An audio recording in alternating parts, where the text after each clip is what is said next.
भोजन तो करना ही है, भोजन तो करना ही है और भजन तो करना ही है। क्यों ना रो करके करें, क्यों ना रो कर करें। यदि रो करके करेंगे, हमारा उद्देश्य तो सिर्फ इतना ही, किसी न किसी कर्म का बंद होना चाहिए। क्या नहीं, उद्देश्य तो इतना ही है, किसी न किसी कर्म का बंद होना चाहिए। बात समझिए, समझने का प्रयास कीजिए। कोई चाहता तो नहीं है, लेकिन करते हैं। भोजन करते हैं, रोकर करते हैं, रूठ के करते हैं, द्वेष करके करते हैं। पर आचार्य महाराज कह रहे हैं, देखो जो अनादि से किया है और अब तक करते आ रहे हो, वैसे ना तो करना है, और जो जो क्रिया कर रहे हो उस सारी क्रिया नहीं करनी। इसे कहना आसान, हास वहां बड़ी असहाव निर्याव और कहना आसान है, असभाव से लड़काई पकड़ करना कहना बहुत आसान है, पढ़ना भी बहुत आसान है, पर क्या उसको फॉलो कर रहे हो? तीर्थंकरों ने सुना दिया, कुंद स्वामी ने लिख दिया, असभाव निर्याव। असभाव करने से नरकायु को बंद होता है, नरकायु में प्रवेश होता है। अब बताइए, बात पहले बहुत पहले लिखते कुंद स्वामी, वो बहुत बार सुन ली और बहुत बार पढ़ लिया। क्या हमने और आपने वस्तु को भाव करना बंद किया? नहीं। यदि करना नहीं चाहते, हो जाते, हो ही नहीं सकता, हो ही नहीं सकता। जब तक अंतरंग में विचार ना आए तब तक वो अस्वभाव होते हैं। पहले कोई भी क्रिया होती है वो अंदर में होती है, बाद में बाहर में प्रकट होती है। पहले भाव भोजन के कह रही हूँ, पहले भाव भोजन के अंदर में प्रकट होते हैं, बाद में भोजन ब्रह्म से बाहर में किया जाता है। कोई निमित्त भी मिला, लेकिन भाव तो अंदर में तुम्हारे ही थे। हमने कहा निमित्त से होकर के असुभाव है। कैसे हो गए? तुमने संभालना ही नहीं सीखा। कोई तुम्हारा जीभ पकड़ने वाला, पॉकेट काटने वाला आया तो सावधान नहीं रहोगे तो तुम्हारे क्या करेगा? जीभ काटने ले जाएगा। कोई चैन चुराने वाला गले से चैन खींचेगा और ले जाएगा। यदि तुम सावधान रहोगे तो बताओ किसकी ताकत है? हमने अपने आप को कमजोर मान रखा है, हम वीक हैं। क्या हम वीक हैं? कैसे वीक हैं? कैसे कमजोर हैं? अरे तुम कमजोर नहीं हो, तुम्हारा वीक नहीं, वीकनेस नहीं है, तुम्हारे अंदर में वो शक्ति है, वो सामर्थ्य है कि तुम सिद्धों की यात्रा, सिद्धों के देश में पहुंच सकते। दोनों चीजें तुम्हारे ऊपर है। असिद्धों के देश में निवास करना कि सिद्धों के देश में पहुंचना है। 100 देश में रमण करने वाला सिद्धों के देश में पहुंच जा रहा है।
भाव की बात चली है, अशुभ भाव।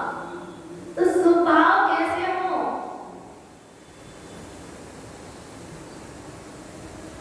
भेष का प्रभाव भावों पर पड़ता है, बताइए, पड़ता है? भेष का प्रभाव भावों पर पड़ता है। और यहाँ पर वीतरागी वेशधारी, क्या वीतरागी वेशधारी, उनका प्रभाव क्यों नहीं पड़ा तुम्हारे भाव पर? जब पड़ता है तो इतना पड़ना चाहिए था कि उनको देखते हो तुम्हारा मन हो जाना चाहिए था कि मैं भी मेडिटेशन करूं, मैं भी ध्यान करूं, मैं भी स्वदेश में रमण करूं। क्यों नहीं पड़ा?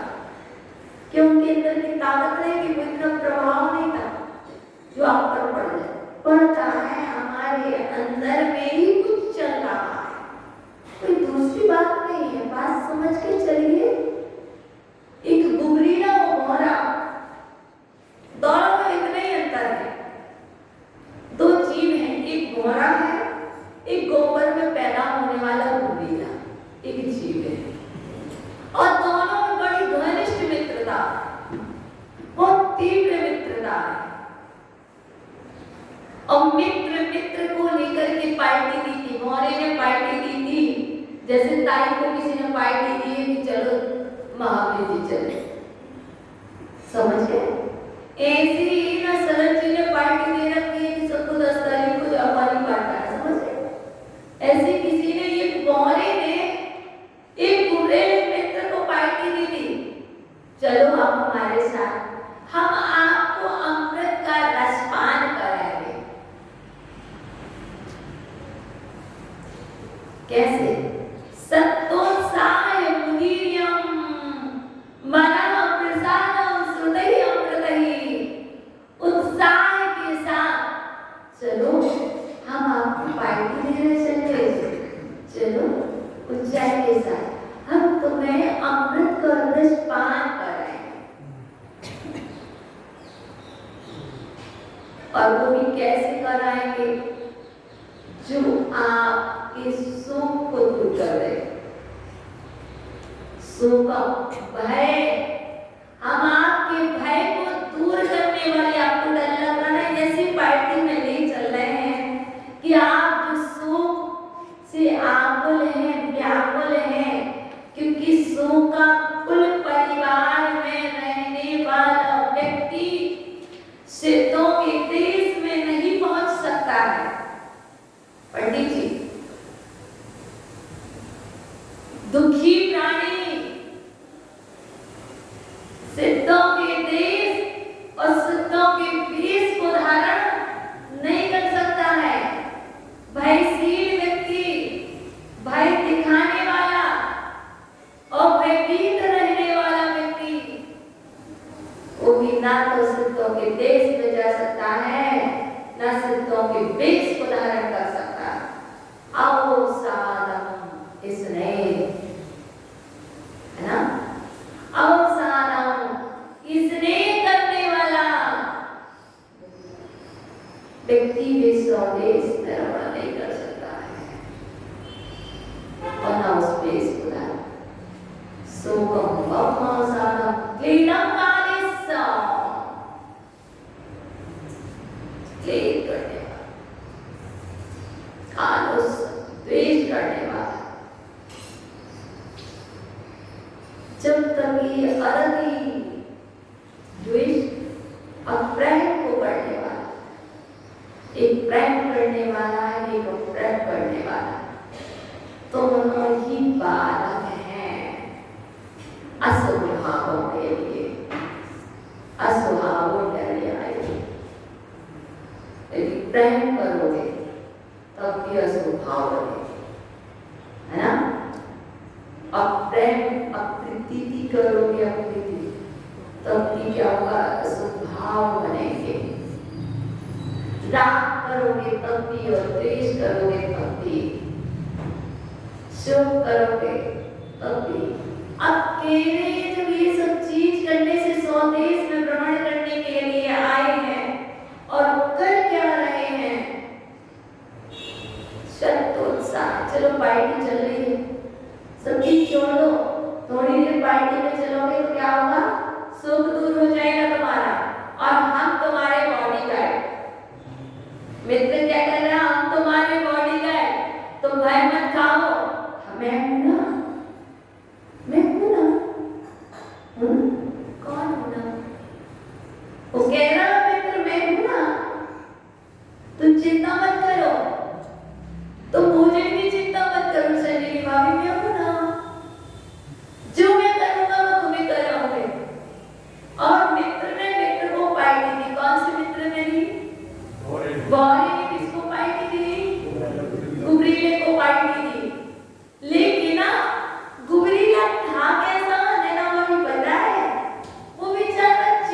बेचारा चिंता में था और चिंता में रहते रहते उसने क्या किया, उस कुबरीले ने आपकी तरह एक टिफिन बना लिया, एक टिफिन तैयार कर लिया, एक टिफिन लेके गया कि वहां भोजन मिलेगा कि नहीं। और टिफिन लेकर के वो क्या करने लगा, जो डेली भोजन करते थे। और क्या आप समझ जाओ कौन सा भोजन, और वो अपने मुख में डली लेकर के चल दिया। कहाँ? पार्टी के लिए जा रहा है।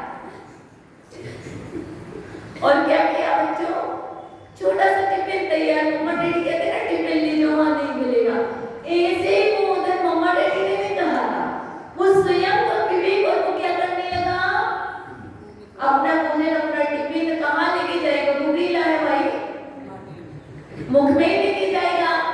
और उसने अपना टिफिन अपने मुख में एक डली छुपा ली, गोबर की डली, और क्या पार्टी के लिए रवाना हो गए। चलो मित्र के साथ मित्र को एहसास भी नहीं हुआ कि हमारा मित्र टिफिन लेकर के आया है। यही हमारा अरे पता नहीं, वो तो आप देखना, मुझे तो पता नहीं। और हुआ क्या, थाली दोनों को सेम है, थाली दोनों को सेम है, भोजन सेम है, टिफिन सेम है, जैसे हमारी पुस्तक सेम है, हमारा बेस सेम है, सब कुछ सेम सेम है, पिच्छी सेम है, कमंडल सेम है, ऐसे तुम्हारे पूजन की थाली सेम सेम है, द्रव्य सेम सेम है, ऐसे सब कुछ सेम सेम था, बराबरी का चल रहा था। पर हुआ क्या, एक चेयर पर गौरा और एक चेयर पर गुबरीला, अर्थात एक फूल की पंखुड़ी पर गौरा और एक फूल की पंखुड़ी पर गुबरीला। और गौरा उस भोजन को कर रहा, आनंदित हो रहा, उत्साह, सत उत्साह मुदीर्यम, आनंद आ गया, आनंद आ गया। आज तो हम दो दो लोग एक साथ भोजन करने आए, डेली तो हम अकेले अकेले करते, ऐसे सत उत्साह मुदीर्यम, है ना।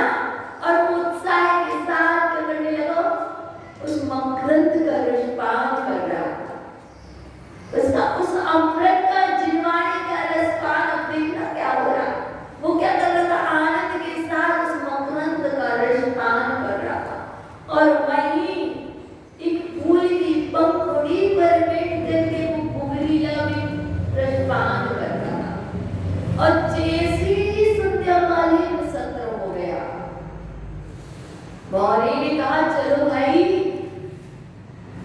गौरी ने कहा चलो अब रात होने वाली है, चलो वापस भी तो चलना है, और यदि नहीं चलो, और वापस वहां से चेयर छोड़ी, अपनी अपनी अपनी अपनी थाली छोड़ी और पूछा गौरी ने, मित्र आज कैसा आनंद आया?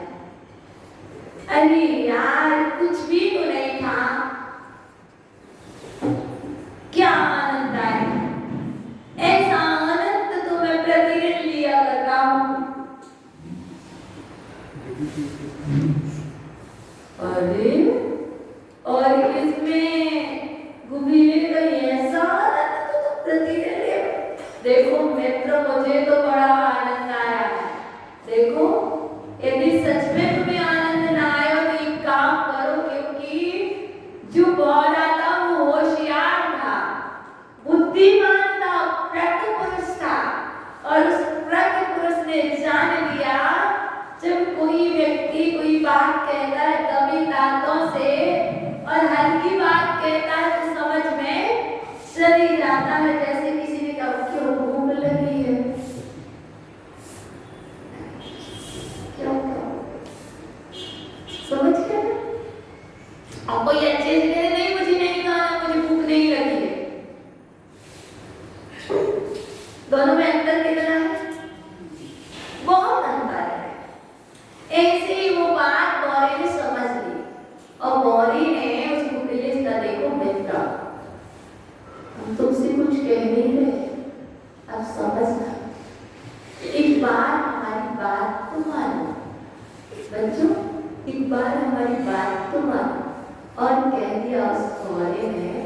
देखो जो तुम अपना नाश्ता साथ में लेकर के आए हो, जो अपना लंच बॉक्स साथ में लाए हो, उसको एक बार बाहर निकालो, छुपा के रखा। आप उसको छुपा करके बाहर रखा, फिर उसके बाद हमारे साथ चलो। फिर आनंद ना आए तो कहना। और जब वो बात मानी, उस कुबरीले ने अपने मुख का भोजन बाहर निकाल दिया और फिर उसके बाद उस मकरंद का रसपान किया, तो बताओ क्या आया? आनंद आया। उसी तरह हम भी अपने कानों में और अपने मुख में कुछ रख कर के आते हैं, तो हमें जिनवाड़ी का आनंद नहीं आता है। ना तो वो मोहरा कोई दूसरा है, ना वो गुबरीला कोई दूसरा है। ये हमारे अनादि के संस्कार हैं कि हम पहले से क्या करते हैं, कुछ पहले से ही रखे रहते हैं और कहते हैं तो मेरे पास भी है, मेरे पास भी है, मुझे भी आता, मुझे भी आता है। और फिर उसमें क्या रह जाते हैं? मना प्रसादम सुतहि अमृतहि। मन को प्रसन्न करने के लिए सुख रूपी अमृत का रसपान करो। वो ऑरेंज का जूस, क्या वो ऑरेंज का जूस मन को प्रसन्न नहीं करता है पंडित जी? समझ गए? यदि करता है प्रसन्न, तो ये जिनवाड़ी माँ का रसपान हमारे लिए आनंदित करता है, हमारे मन को प्रसन्न करता है। वो शक्ति नहीं देता, वो तो शक्ति छीड़ भी कर देता है, और लेकिन ये हमारे लिए शक्ति देता है और हमारे लिए ऐसी यात्रा कराता है कि हमें वहां तक ले जाता है। इसलिए ध्यान रखना, हम बहुत दुखी हैं, बहुत वायसील हैं, बहुत डरते हैं और डराते भी बहुत हैं। क्या? डरते भी बहुत हैं और डराते भी बहुत हैं। सबको डराते हैं, पर ध्यान रखना, डरना किससे? पापों से। डराना किससे? अपने से, पापों से डराना कि हम भी डर रहे हैं, तुम भी डरो, मुझे भी भय है, आपको भी भय होना चाहिए। मुझे नरक नहीं जाना, मुझे नरक नहीं जाना और ना नरक ले जाना है। ना तो जाना है, ना नरक ले जाना, ना नरक की पार्टी देना। चलो पार्टी दे रहे हैं तुम्हारे लिए, नरक की पार्टी नहीं है तो कौन सी पार्टी दे रहे? चलो सिद्धों के देश में। कौन से देश में? सिद्धों के देश में। चलो कौन सा वेश धारण करोगे? वो वेश धारण करेंगे जिस वेश को धारण करने के बाद सिद्धों के देश में पहुंचने को मिलता है। और सिद्धों के देश में ना पहुंचे तो इस देश में, इस भारत भूमि में, इस आर्यखंड में, इस भरत क्षेत्र में होने का मतलब क्या है?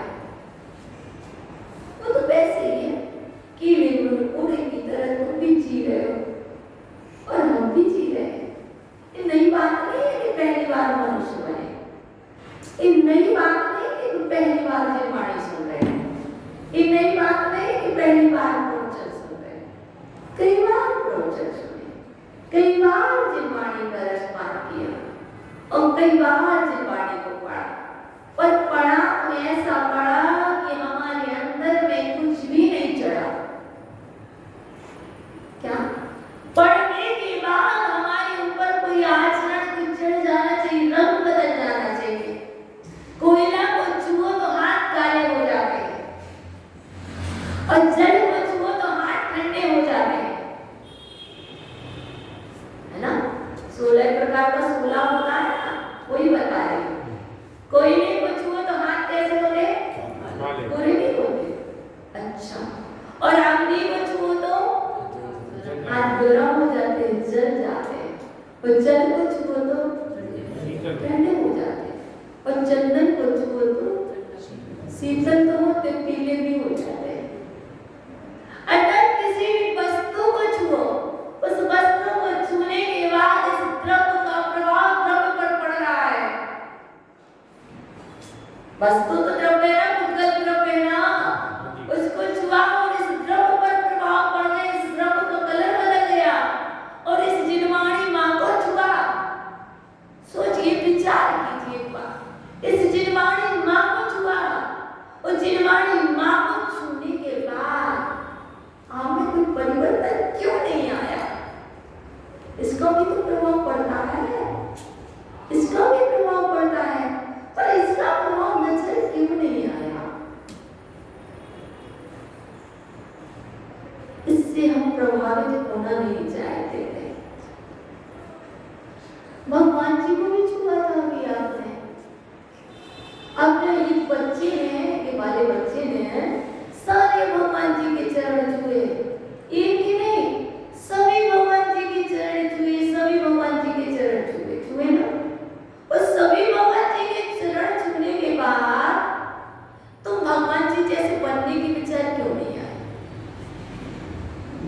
बस समझिए, अर्थात सभी भगवान जी के चरण छू रहे, एक पल के लिए तो भाव आता कि एक पल के लिए तो भगवान बन के बैठ जाओ, एक क्षण के लिए ही सही आना चाहिए था कि नहीं?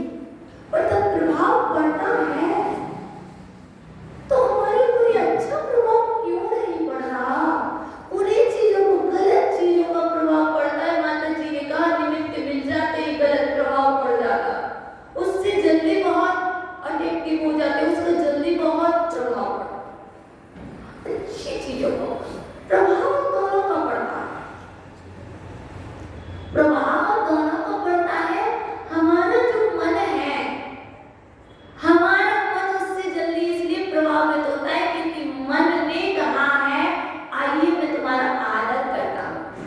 ताऊ जी, आइए मैं तुम्हारा आदर करता हूँ, समझ गए? हमने जिसका आदर सम्मान किया वो हमारे ऊपर जल्दी प्रभावित होता है, और जिसको हम आदर नहीं देते, सम्मान नहीं देते, सत्कार नहीं देते, वो हमारे अंदर नहीं आता है। हमने भगवान जी को छुआ तो, लेकिन हमने चाहा ही नहीं था कि मैं भगवान जी से प्रभावित हूं। हमने सोचा ही नहीं था कि मैं जिनवाणी मां से प्रभावित हूं। मैंने तो पहले ही सोच रखा था कि मैं इन लोगों से प्रभावित हो जाऊं और मैं इनको प्रभावित करूं। क्या मैं इन लोगों से प्रभावित हूं, मैं इन लोगों को प्रभावित करूं? नहीं। अजय बाबा कह रहे, तुम भी जिनवाणी मां से प्रभावित हो और इनको भी जिनवाणी मां से प्रभावित करो। तुम भी प्रभु की वाणी से प्रभावित हो और इनको भी प्रभु की तीर्थंकरों की वाणी से प्रभावित होने दो। या तो त्रियंच की वाणी से प्रभावित होंगे या तीर्थंकर की वाणी से, है तुम्हारे ऊपर। मैंने त्रियंचों की वाणी बहुत सुनी, आपने सुनी? और पता है, सुबह सुबह बिल्ली बोले म्याऊ और आप सुन लो तो आपका दिन अमंगल।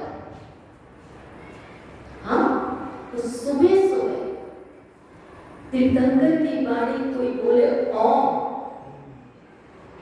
कोई बोले ओम, तो तुम्हारा दिन मंगल, तुम्हारा जीवन मंगल। सुबह सुबह कोई बच्चों का नाम बोले और कोई बोले अरहन, तुम्हारा दिन प्रभावित हो, करो ना। अरे भैया, ये आंखें खोलने को मिली है और ये कान सुनने को मिले हैं, तो अपनी जिनवाणी को सुनकर के, तीर्थंकरों की वाणी को सुनकर के आप कभी गैस नहीं किया सबसे पहले प्रवचन में ओम नमः सिद्धिव्य क्यों बोला जाता? क्यों बोला जाता? इसका कारण क्या है? इसका लॉजिक क्या है? इसका रीजन क्या है? जब भी जयकारा बोलते हैं तो परम श्रद्धेय अनंत सिद्ध परमेश्वरी की क्यों बोलते हैं? मुझे सिद्धों के देश में जाना है।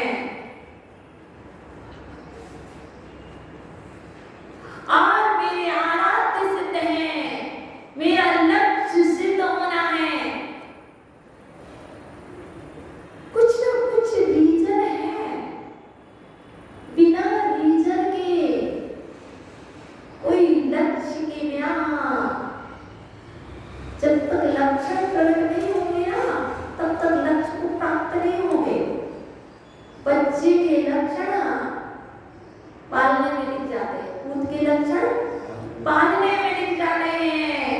और कल हम और आप स्वाध्याय में ये देख रहे थे, जीवन रूपी पुत्र के लक्षण वो धाय उस पालने में, उस संसार में देख रही है और माँ को संतुष्टि दे रही है।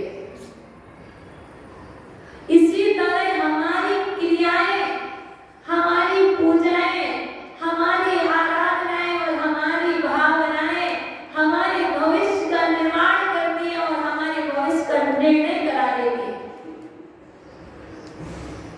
निर्माण भी करती है। भविष्य तुम्हारा आप बना रहे हो, नहीं बनाएंगे। भविष्य का निर्माण चल रहा है। देखो तो सही, अशोक जी मंदिर जी बना दिया, प्रशांत विहार वालों, भगवान जी विराजमान कर दिए, निर्माण करे, अच्छा क्या प्रगति अच्छी की है ना? क्या बहुत अच्छी प्रगति की है। अब जीवन का नव निर्माण का समय चल रहा है, जीवन निर्माण की तैयारी चल रही है। आगामी समय में कहाँ पहुंचना है? जिन्होंने ये मंदिर बनाया है, जिन्होंने पूजाएं की हैं, जिन्होंने आराधनाएं की हैं, वो कर रहे हैं, तो समझ के चलिए कि वहां पर बने बनाए रत्नमयी चिन्ह मिलने वाले हैं। जो यहाँ बैठ करके भाभी माँ जिनवाणी सुन रहे हैं, पर कैसे माता जी ने क्यों बिठा रखा? जो जिनवाणी को सुन रहे हैं और ये सोच रहे हैं कि माता जी ने क्यों बिठा रखा, उनके लिए कुछ भी नहीं मिलेगा, ऐसे समय पास होगा। और जो उत्साह के साथ, उमंग के साथ, क्योंकि आपको तो पाठ करना था, तो माता जी ने यहाँ बैठा रखा और मेरा पाठ छूट गया, यदि ऐसा विचार चलना तो कुछ भी नहीं मिलेगा। और यदि अपने अंदर में काश अच्छा हुआ कि आज जिनवाणी सुनने का सौभाग्य मिल गया, काश ऐसा प्रतिदिन मिले, और ऐसे विचार आए तो वहां जाकर के तीन पर्याय में वहां ऐसी जगह पैदा होंगी जहां पर दिन रात स्वाध्याय चलता है, धर्म की चर्चा चलती है, अंग्रेजों की बातें नहीं चलती हैं। है हमारे ऊपर मुझे कहाँ जाना, सर्टिफिकेट स्वयं को अपना, रिजर्वेशन अपना स्वयं को कराना। देखो इसका रिजर्वेशन कराने के लिए कहीं अन्यत्र नहीं जाना पड़ता। माता जी कह रही थी फ्लाइट नहीं है, ट्रेन नहीं है। अरे कैसी बात करते हैं, ट्रेन भी है, फ्लाइट भी है, तो इसमें बैठ के तो देखो, और एक बार बैठ के देखोगे तो बस इतना अंतर है, इसका एक्सीडेंट नहीं होगा। क्या यदि जिनवाणी रूपी फ्लाइट में बैठ जाओगे और अच्छे से बैठे रहोगे, तो ये गारंटी हम बिल्कुल गारंटी लेते हैं, इसका एक्सीडेंट नहीं होता है, ये किसी को चोट नहीं पहुंचाती है, ये हमेशा मलहम का काम करती है। जिसका दिल टूटा है, जिसका हृदय टूटा है, उसको जोड़ने का काम करती है, ये कैंची का काम नहीं करती है, ये तो सुई धागे का काम करती है। और आपके अंदर सुई धागे का कार्य करके एक दूसरे को जोड़ देती है और ये मोती बिखरी बिखरी को एक साथ मिला देती है। इसलिए ये जिनवाणी माँ बड़ी विशाल है, इसको कैसे सेवन करो, इसको कैसे पढ़ो, कैसे पढ़ो, ऐसे नहीं, उत्साह के साथ, उमंग के साथ। सोते सोते तो बहुत बड़ा है और रोते रोते बहुत बड़ा है, ना तो सो करके, ना रो करके, ना रोट करके। अभी उस दिन कहा था कि भोजन हंसते हंसते करो प्रसन्नता के साथ। आज अक्षय भवन के सत्तोत्साह मुदीर्यम मनः प्रसादम श्रुतिह्यम प्रदहि। उत्साह के साथ मन को प्रसन्न करने के लिए अमृत रूपी श्रुत का रसपान करो। अमृत है, क्या है? देखो बच्चों, जब आप गुलाब जामुन खाते ना, तब नहीं इतना हंसते हो, क्या जब गुलाब जामुन खाते तब नहीं इतना हंसते, लेकिन जब हमने मित्रता की बात सुनाई तब आप सभी हंसने लगे और सभी को एक साथ हंसी आ गई, सबका आत्मा प्रफुल्लित हो गई। अर्थात वो गुलाब जामुन उतना आनंद नहीं देता है जितना आनंद रही अमृत रूपी जिनवाणी का रसपान देता है, हमारे मन को प्रसन्न करता है। इसलिए एक बार देखो तो सही, अच्छा प्ले तैयार करना बच्चों, कौन सा अच्छा प्ले तैयार करना, किसके ऊपर? ये दादाजी और पिताजी बैठे ना तुम्हारे, इनके ऊपर एक अच्छा प्ले तैयार करना। तुम भी एक जिनवाणी लिख सकते हो, जैसे लोगों की वाणी पेपर में छपती है ना जनवाणी, ये जनवाणी को पढ़ के अपन जिनवाणी लिखेंगे। और जिनवाणी कैसी लिखना? आप बहुत माइंडेड बच्चों हो दोनों, और एक अच्छा प्ले करना। कैसा? एक अच्छा पॉजिटिव दिखाना, एक नेगेटिव दिखाना, और इन सब के ऊपर एक प्ले करना। और कल या परसों आप भूल करके बताना, और दोनों अच्छी वाली पार्टी ने एक मंत्र की है ना, फिर अच्छा प्ले अच्छा वाला करके तैयार करके दिखाना।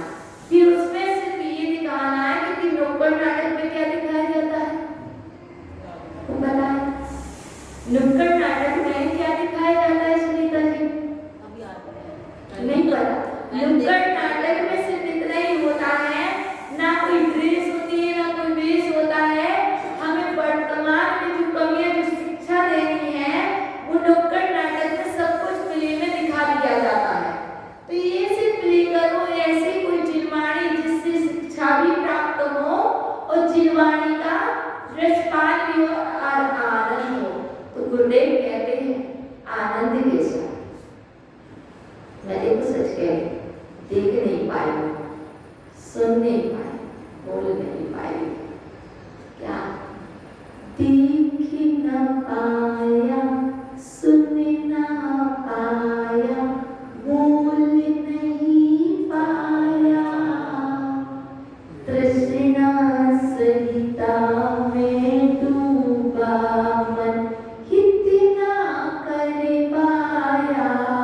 आपका मन डूबा हुआ है, कैसे याद रहेगा आपको? क्योंकि आप भूल जाओगे। क्यों भूल जाओगे? आप तृष्णा रूपी सरिता में आपका मन डूबा हुआ है। वितराग की सरिता में आपका मन डूबा होता, वितरागता में मन डूबा होता, तो मैं गारंटी से कहती कि तुम उनसे प्रभावित हो जाते। और मन तो डूबा था तृष्णा रूपी सरिता में, मन क्या तृष्णा सरिता में डूबा मन कितना कर पाया। मन संयम का महामंत्र गुरु कानों में भर दो। भगवान जी मेरा अंतिम मरण समाधि तेरे दर पर। देखो मन तो डूबा ही है, अब हित नहीं कर पाया हम, अभी तक मैंने हित नहीं कर पाया, लेकिन अब ही गुरुदेव ही प्रभुवर एक ऐसा महामंत्र मेरे कान में भर दो जिससे मैं अब बिल्कुल चैन हो जाऊं, परिवर्तित हो जाऊं। मैं गिरगिट की तरह रूप ना बदलूं। मैं यदि रूप को बदलूं या ना बदलूं, मेरा स्वरूप को बदल जाए। मैं स्वदेश में रमण करने लगूं, मैं सिद्धों के देश में पहुंच जाऊं। ऐसा कोई महामंत्र तो बता दो।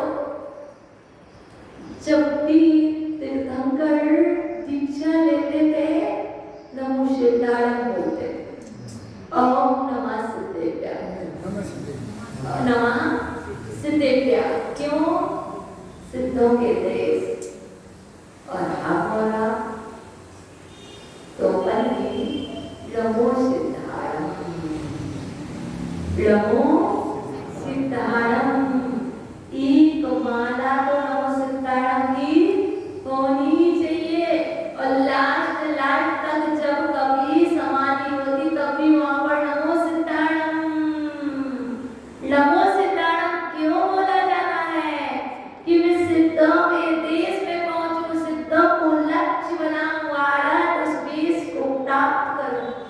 देश में पहुंचने वाले, उस वेश को धारण करने वाले, असिद्धों के देश से सिद्धों की यात्रा करने वाले, असुभ वेश से शुभ वेश, सिद्ध वेश को धारण करने वाले। कहना नहीं पड़ेगा कि ना कुछ उदाहरण की जाप करना, जिसे अच्छा लगेगा वो करेगा, जैसे नहीं लगेगा जब कुछ चाहिए तुम कुछ चाहिए, जो तुम्हें रुचे सो करो, तो स्वामी की बाणी है।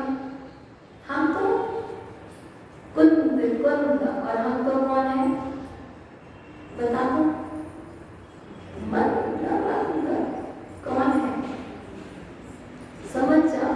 हम तो बिल्कुल मंद बुद्धि है, हम तो कुंद स्वामी की बात को पढ़ा सुना था, सुना दिया, तुम्हें अच्छा लगे तो आप सभी अपने घर ले जाना, नहीं लगे तो मित्रता में तुम भी ऐसे ही करना। अन्य क्या करना, जब भी मंदिर जी में सिद्धों का देश है, मंदिर नहीं है, क्या है ये सिद्धों का देश है। इसको ये मत मानो कि मंदिर है प्रशांत विहार का। जब भी इस जिनालय में प्रवेश करो तो समझ के चलो मैं सिद्धों के देश में जा रहा हूँ। और मैं किसके बीच में बैठा हूँ, सिद्धों के बीच में बैठा हूँ। उसके पहले सारे विकल्प बाहर छोड़ रहे हैं, सारा देश मात्र जूते चप्पल नहीं, सब लोग क्या शौक सूझ बाहर निकालते हैं, पैर धोते हैं, और लेकिन मन कोई नहीं धोता है। मन में गंदगी सब लेकर के आ जाते हैं। लेकिन हम कह रहे कि मंदिर से बाहर जहाँ शौक और सूझ निकालो, वहीं पर संकल्प कर लेना कि मैं स्वदेश में राज्य करने के लिए, सिद्धों के देश में पहुंचने के लिए मंदिर से बाहर संपूर्ण विकल्पों का त्याग करता हूँ और मैं सिद्धों के देश में प्रारंभ करता हूँ। और मोबाइल को क्या करना, ऑन करे रखना, तो सिद्धों के देश में नहीं पहुंचोगे। जब भी मंदिर में प्रवेश करो, लाइट मोड पे कर दो, कोई विकल्प नहीं। और 10 मिनट, 15 मिनट, 30 मिनट जितने भी, उतने समय आनंद की अनुभूति करो। ऐसा करने से भाव शुरू होते हैं, एवं मोबाइल से प्रभावित नहीं होती। अभी तक सबके अंदर इतना कितना भी जिनवाणी प्रभावित हो, मोबाइल एक रिंग आई, कौन बोला है, कौन है, उससे जल्दी प्रभावित होंगे। और यहाँ 1 घंटे से कोई बोलता है, उससे प्रभावित नहीं होंगे। तो हमारे मन हमने कैसा कर लिया, और हमें ऐसा नहीं करना, थोड़ा सा परिवर्तन लाना, यही हमारे जीवन को बदल करने वाला, यही हमें सिद्धों के देश में पहुंचाने वाला है और स्वदेश भ्रमण करेगा। तो आइए हम और आप करें मन को पवित्र। मन को पवित्र कैसे करेंगे, जब तक ना तो क्षमा मांगेंगे और ना ही क्षमा करेंगे, तब तक ना तो सिद्धों के देश में प्रवेश होगा, ना ही स्वदेश में प्रवेश होगा। तो आइए हम सभी को क्षमा करते हैं। कैसे करेंगे बच्चों, मैं सभी जीवों को क्षमा करता हूँ, सभी जीव मुझे क्षमा करें,